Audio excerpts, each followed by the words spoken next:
Hello दोस्तों, exam preparation में मैं प्रियंका एक बार फिर से आप सभी का स्वागत करती हूँ। डे वाइज सीरीज़ में आज हम लोग पढ़ने वाले हैं महाजनपद और उनसे संबंधित महत्वपूर्ण तथ्य। ये 16 महाजनपद हमें पढ़ने हैं जिनसे अक्सर करके प्रश्न पूछे जाते हैं। इनकी राजधानी दे दी जाती है मैच करने के लिए या कोई अलग फैक्ट आपसे पूछ लिया जाता है। तो जो भी इंपॉर्टेंट फैक्ट इससे रिलेटेड है आज हम लोग कवर करेंगे। जो भी बच्चे न्यू हैं इस चैनल पर उन्हें मैं बता दूँ कि दोपहर 1 बजे डे वाइज सीरीज़ आती है जो कि यूपीपीएससी के सभी एग्ज़ाम को टारगेट करते हुए मोस्ट इंपॉर्टेंट टॉपिक यहाँ पर कराए जा रहे हैं। इसके साथ साथ रात को 9 बजे आर 2023 के लिए टेस्ट सीरीज़ देखना बिल्कुल भी मत भूलें। वहाँ पर मैं 1000 इंपॉर्टेंट क्वेश्चन आपके एग्जाम पॉइंट ऑफ व्यू से करा रही हूँ जो कि मोस्ट एक्सपेक्टेड क्वेश्चन हैं। तो दोनों ही सीरीज़ लगातार फॉलो करते रहिए, आपके एग्ज़ाम में काफ़ी फ़ायदा आपको इन सीरीज़ से मिलेगा। तो जो भी बच्चे न्यू हैं जिन्होंने नहीं देखा है, चैनल पर प्लेलिस्ट बनी हुई है, उन प्लेलिस्ट को ज़रूर फॉलो कीजिए, आपको सारी क्लासेस वहाँ पर मिल जाएंगी। चलिए आज का अपना टॉपिक स्टार्ट करते हैं। तो महाजनपद में सबसे पहला जो महाजनपद है वो है अंग। अंग में सबकी राजधानी जरूर याद कर लीजिएगा तुरंत क्लास में ही। तो अंग की राजधानी है चंपा, जिसका प्राचीन नाम क्या था, मालिनी। इसका क्षेत्र अगर बात करें अभी का तो आधुनिक जो भागलपुर है वो और मुंगेर जो बिहार का क्षेत्र है ये था। अब जो इसके प्रमुख नगर हैं वो चंपा इसका बंदरगाह था, अशोकपुर और भद्रिका इसमें आते हैं। ठीक है, यहाँ पर शासक कौन था, बिंबिसार के समय यहाँ का शासक ब्रह्मदत्त था और ब्रह्मदत्त को मगध के शासक बिंबिसार ने पराजित कर अंग को क्या किया था, मगध में मिला लिया था। ये बात हो गई अंग की। इसकी राजधानी क्या होगी, चंपा, ये याद रखना है। अब बात करेंगे अवंती की। अवंती की राजधानी थी उज्जैनी और माहिष्मती। कौन सी थी, उज्जैनी और माहिष्मती किसकी, अवंती की।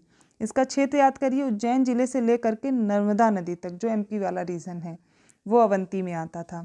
इसमें शासक याद करिए महावीर स्वामी तथा गौतम बुद्ध के जो समकालीन यहाँ का था शासक चंड प्रद्योत था अवंती का।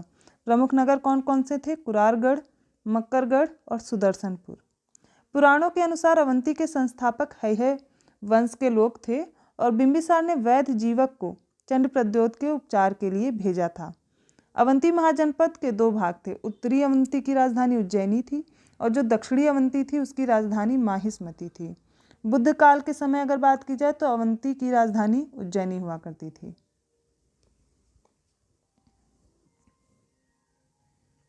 अब तीसरा महाजनपद है वत्स। वत्स की राजधानी याद करिए कौशाम्बी, वर्तमान इलाहाबाद और बांदा जिला। इसका क्षेत्र याद करिए, इलाहाबाद व मिर्जापुर जिला है उत्तर प्रदेश का। शासक कौन था, गौतम बुद्ध और बिंबिसार के समकालीन था उदयन यहाँ का शासक। उदयन के साथ चंड प्रद्योत और अजात शत्रु का संघर्ष रहता था। चंद्र प्रद्योत ने अपनी पुत्री, इनकी पुत्री का नाम था वासदत्ता, इसका विवाह उदयन से किया था। गौतम बुद्ध के शिष्य पिंडोल ने उदयन को बौद्ध की दीक्षा दी और कालांतर में अवंती ने वत्स पर अधिकार किया एवं अंततः से शिशुनाग ने वत्स को मगध में मिला लिया। तो ये हो गई वत्स की बात। अब याद करिए अश्मक। अश्मक की राजधानी क्या थी, पोर्टल या पैथान। इसका प्राचीन नाम था प्रतिष्ठान। क्षेत्र इसका याद करिए, नर्मदा और गोदावरी नदियों के मध्य का भाग था आंध्र प्रदेश का अश्मक। इसकी स्थापना व शासक की बात करी जाए तो इसकी स्थापना इक्ष्वाकु वंश के शासक मूलक द्वारा की गई थी और ये एकमात्र जनपद था जो दक्षिण भारत में स्थित था अश्मक। जातक के अनुसार यहाँ के शासक प्रवर अरुण ने कलिंग पर विजय प्राप्त की और अपने राज्य में मिलाया। कालांतर में अवंती ने अश्मक राज्य पर विजय प्राप्त की थी। अगला महाजनपद है काशी और काशी की राजधानी थी बनारस या वाराणसी। इसका क्षेत्र याद करिए, वाराणसी का समीपवर्ती क्षेत्र था। स्थापना की काशी का संस्थापक था द्विवोदास। शासक काशी का शासक अजातशत्रु था। अजातशत्रु के समय ही काशी मगध का हिस्सा बना था। काशी का सर्वप्रथम उल्लेख अथर्ववेद में मिलता है। जातक के अनुसार राजा दशरथ और राम काशी के राजा थे। काशी वरुणा और असी इन नदियों के किनारे बसा हुआ था। काशी सूती वस्त्र एवं अश्व व्यापार के लिए प्रसिद्ध था और काशी का सबसे शक्तिशाली शासक था ब्रह्मदत्त। चलिए अब देखेंगे कौशल। कौशल की राजधानी थी श्रावस्ती या कुशावती या फिर अयोध्या, ये याद रखनी है। तो क्षेत्र इसका आधुनिक अवध क्षेत्र आता है, फैजाबाद, गोंडा, बहराइच का क्षेत्र, सरयू नदी के पास का। शासक कौन था, बुद्ध के समकालीन यहाँ का शासक था प्रसेनजीत। कौशल के प्रमुख नगर श्रावस्ती, अयोध्या और साकेत थे।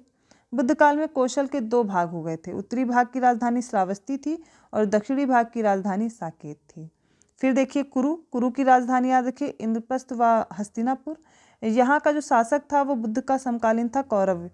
इसके शासन की जो उल्लेख मिलते हैं आप देखते हैं कौरवों का, वो महाभारत में मिलता है और अष्टाध्यायी में मिलता है। कुरुक्षेत्र आपने बहुत ज़्यादा उसमें सुना होगा। इस महाजनपद के अंतर्गत मेरठ, दिल्ली और थानेश्वर वाला क्षेत्र आता है। फिर पांचाल देखिए, जब कुरु याद करें तो पांचाल भी उसी के पास आपको मिलेगा। हिच्छत्र और काम्पिल्य वाला रीजन, यहाँ का शासक आपको याद रखना चुलामी बृहदत्य था। और इस महाजनपद के अंतर्गत बरेली माफ़ कीजिएगा, बदायूं, फर्रुखाबाद ये क्षेत्र शामिल थे। इसका उल्लेख आप देखेंगे महाभारत और अष्टाध्यायी में इसका भी मिलता है। प्रारंभ में 2 भाग थे। उत्तरी पांचाल की राजधानी अहिच्छत्र थी और जो दक्षिणी पांचाल थी इसकी राजधानी काम्पिल्य थी। पांचाल महाजनपद के अंतर्गत कानिकुब्ज का प्रसिद्ध नगर स्थित था और पंचाल जनपद की जो सीमाएं हिमालय की तलहटी से लेकर दक्षिण में चंबल नदी तक तथा पूर्व में कोसल और पश्चिम में कुरु जनपद तक विस्तारित था। अब पढ़ेंगे सूरसेन या फिर शूरसेन। यहाँ की राजधानी थी मथुरा। यहाँ के शासक यदुवंशी भगवान कृष्ण थे। मेगस्थनीज की पुस्तक है और यह पुस्तक है इंडिका। इसमें सूरसेन का उल्लेख मिलता है। यहाँ बुद्ध के समकालीन शासक थे अवंतीपुत्र। और सूरसेन महाजनपद आधुनिक ब्रजमंडल क्षेत्र में बसा हुआ था। प्राचीन यूनानी लेखक इस राज्य को सूरसेनोई, ठीक है, सूरसेनोई तथा इसकी राजधानी को मेथोरा कहते थे। फिर मल्ल का देखिए, मल्ल की राजधानी कुशीनगर और पावापुरी, कुशीनगर पावापुरी दोनों नाम से जानते थे। यहाँ का शासक था ओक्काक। क्या था? ओक्काक। यहाँ का शासन गणतंत्रात्मक था। इस जनपद में ही बुद्ध को महापरिनिर्वाण प्राप्त हुआ था। पूर्वी उत्तर प्रदेश के देवरिया जिले में मल्ल महाजनपद स्थित था। इसके 2 भाग थे। एक की राजधानी पावा पडरौना तथा दूसरे की कुशीनारा कस्या थी। अब बात करेंगे वज्जी की। वज्जी के बारे में अगर बात करें तो इसकी राजधानी थी मिथिला या वैशाली। यह 8 गणराज्यों का संघ था। इनमें विदेह, लिच्छवी और वज्जी ये प्रमुख थे। यहाँ पर प्रमुख शासक था चेटक और इसमें 8 राज्य थे: विदेह, वज्जी, लिच्छवी, ज्ञातक, कुंडग्राम, भोज, इक्ष्वाकु और कौरव। फिर से देखिए, विदेह, वज्जी, लिच्छवी, ज्ञातक, कुंडग्राम, भोज, इक्ष्वाकु और कौरव ये शामिल थे। यहाँ गणतंत्रात्मक शासन प्रणाली थी और समस्त वज्जी संघ की राजधानी वैशाली की स्थापना इक्ष्वाकु वंशी था विशाला इसने की थी। कंबोज की राजधानी याद करिए हाटक, वैदिक युग में राजपुर थी। यहाँ पाकिस्तान का रावलपिंडी, पेशावर, काबुल घाटी का क्षेत्र शामिल था और यह जो क्षेत्र है ये घोड़ों के लिए प्रसिद्ध था। कंबोज में ही महाभारत में यहाँ 2 शासक चंद्रवर्मन और सुदक्षिण इनकी चर्चा हुई है। फिर देखिए चेदी, ये राजधानी इसकी देखिए सोथिवती थी या सुक्तिमती। यहाँ महाभारत कालीन राजा शिशुपाल राज किया करता था, जिसका वध भगवान कृष्ण ने सुदर्शन चक्र द्वारा किया था। इस क्षेत्र में मध्य प्रदेश और बुंदेलखंड का यमुना नदी क्षेत्र शामिल है और 6ठी शताब्दी ईसा पूर्व में आधुनिक बुंदेलखंड के पूर्वी तथा उसके समीपवर्ती भागों में चेदी महाजनपद स्थित था। फिर याद करना है गांधार। गांधार की राजधानी तक्षशिला। यहाँ का शासक था पुष्करसरीन। बिंबिसार के समकालीन पुष्करसरीन था और इसमें आधुनिक पेशावर, रावलपिंडी का क्षेत्र शामिल था। गांधार के शासक थे द्रुहिवंशी। यह क्षेत्र ऊनी वस्त्र के उत्पादन के लिए प्रसिद्ध था। गांधार महाजनपद का दूसरा प्रमुख नगर था पुष्कलावती। पुष्कलावती आपको याद रखना है और मत्स्य का याद रखना है, राजधानी विराटनगर थी। मत्स्य की राजधानी विराटनगर। इसमें राजस्थान के अलवर, जयपुर, भरतपुर का क्षेत्र शामिल था। मनुस्मृति में मत्स्य के कुरुक्षेत्र, पांचाल और सूरसेन को ब्राह्मण मुनियों का अधिवास ब्रह्मर्षि देश कहा गया है। अब लास्ट में पढ़ना है मगध। मगध की राजधानी गिरिव्रज या राजगीर थी। इसको राजगृह भी बोलते थे। यह आधुनिक बिहार के पटना और गया जिले तक विस्तारित था। तो ये हो गए मगध। ये हमने 16 महाजनपद पढ़े। एक बार मेरे साथ फिर से रिवाइज कीजिए सबकी राजधानी। तो सबसे पहले बात करेंगे मगध। मगध की राजधानी थी गिरिव्रज, राजगीर या राजगृह। फिर मत्स्य की याद कीजिए, इसकी राजधानी थी विराटनगर। इसका क्षेत्र था अलवर, जयपुर, भरतपुर का, राजस्थान वाला। गांधार का याद करिए, राजधानी तक्षशिला थी। ठीक है, पेशावर, रावलपिंडी वाला क्षेत्र ये इसमें आ जाएगा। फिर चेदी याद करिए, चेदी की राजधानी थी सोथिवती या फिर सुक्तिमती। जो महाभारत कालीन राजा था शिशुपाल, ठीक है, वो यहाँ पर था। क्षेत्र देखेंगे मध्य प्रदेश व बुंदेलखंड का, यमुना नदी वाला। कंबोज की राजधानी हाटक। वैदिक युग में जो राजपुर है पाकिस्तान का क्षेत्र, रावलपिंडी, पेशावर, काबुल घाटी वाला क्षेत्र। फिर देखिए वज्जी की राजधानी थी मिथिला या वैशाली। 8 गणराज्यों का संघ था ये और में विदेह, लिच्छवी और वज्जी प्रमुख थे। ठीक है। अगला है मल्ल। मल्ल की राजधानी थी कुशीनगर या पावापुरी। शासक ओकाक था और यहाँ का शासन कैसा था? गणतंत्रात्मक था। यहीं पर महात्मा बुद्ध को महापरिनिर्वाण प्राप्त हुआ था। ठीक है। कहाँ पर स्थित है? पूर्वी उत्तर प्रदेश के देवरिया जिले में। अगला देखिए, इसके बाद सूरसेन है या शूरसेन है। इसकी राजधानी थी मथुरा और यहाँ पर आप देखेंगे तो जो यदुवंशी भगवान कृष्ण है उनकी यहाँ पर स्थली मानी जाती है, यहाँ पर उनका स्थल था। और इसमें आप देखेंगे इसका जो उल्लेख है वो मिलेगा कहाँ पर? मेगस्थनीज की जो पुस्तक है इंडिका, उसमें इसका उल्लेख मिलता है इस क्षेत्र का। पांचाल की राजधानी थी अहिक्षत्र या फिर काम्पिल्य। यहाँ पर शासक कौन था? चुलामी ब्रह्मदत्त। कहाँ का क्षेत्र है? बरेली, बदायूं, फर्रुखाबाद वाला। ठीक है। महाभारत में इसका उल्लेख है। कुरु की देखिए इंद्रप्रस्थ और हस्तिनापुर ये राजधानी थी और यहाँ पर कौरव शासक थे, बुद्ध के समकालीन थे ये, और इनका उल्लेख आप देखेंगे महाभारत और अष्टाध्यायी में। कौशल की श्रावस्ती, कुशावती या फिर अयोध्या। यहाँ पर आप देखेंगे आधुनिक जो अवध क्षेत्र है, फैजाबाद, गोंडा, बहराइच वाला, सरयू नदी के पास।